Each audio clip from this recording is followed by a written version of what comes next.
Today, I'm going to be talking about 5 tips for your antique booth.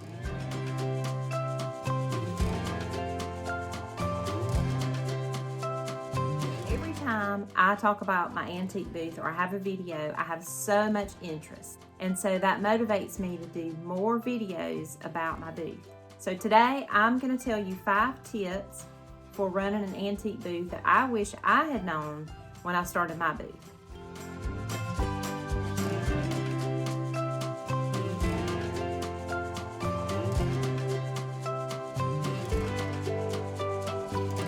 My number 1 tip would be to keep your booth clean and tidy.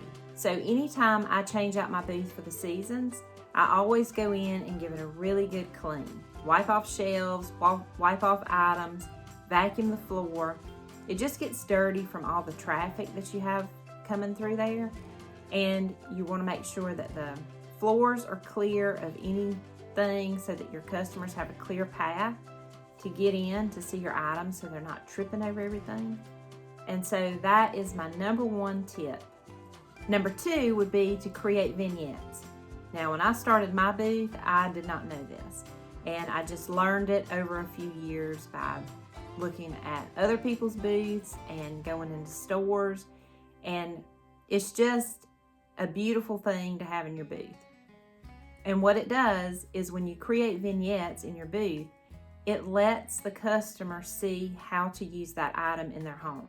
Always create pretty vignettes all throughout your booth so that a customer can see it and find inspiration in what you do, and that will keep your customer coming back. Which leads me to my 3rd tip, and that would be to layer. Layer your booth. This creates dimension in your booth, so it makes it look more interesting.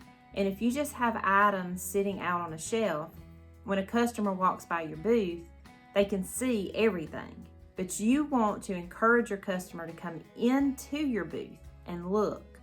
So if you layer, they have to come in to see that picture closer, or that candlestick, or whatever it is that you've layered. And it just makes your booth look more interesting and put together and beautiful. My 4th tip would be to use your vertical space. My booth is kind of small and it's all that I can handle right now, so I like it that way. But what I do is, since I pay for the space, I use the vertical space. So I will stack furniture on top of furniture so that it will draw your eye up and help the customer to just see everything in your booth. Again, it creates dimension, it creates interest, and it draws your customer into your booth to see what you have. So I would say, make sure that you use your vertical space, get things up off of the floor so the customer can see it at eye level.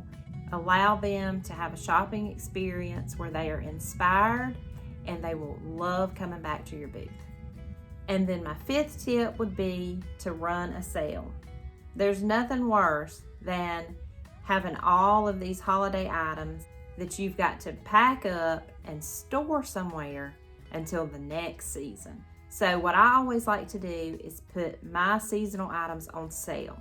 And that way, that'll move them out, you'll still make a profit, and you won't have to store these items for the rest of the year until the next season. Your customers will enjoy coming in and seeing what you have on sale, and it will keep them coming back. That's my 5th tip. I wish I had known these when I started my booth. I just had to learn them gradually. But I hope these help you. If you're thinking about starting an antique booth or you have an antique booth, let me know what tips you have for running an antique booth. Again, I appreciate all of y'all watching and being here. If you're new to my channel, I would love if you would hit the subscribe button. And you can also find me on Facebook and Instagram at Our Contented Home. I'll see y'all in the next video. Bye-bye.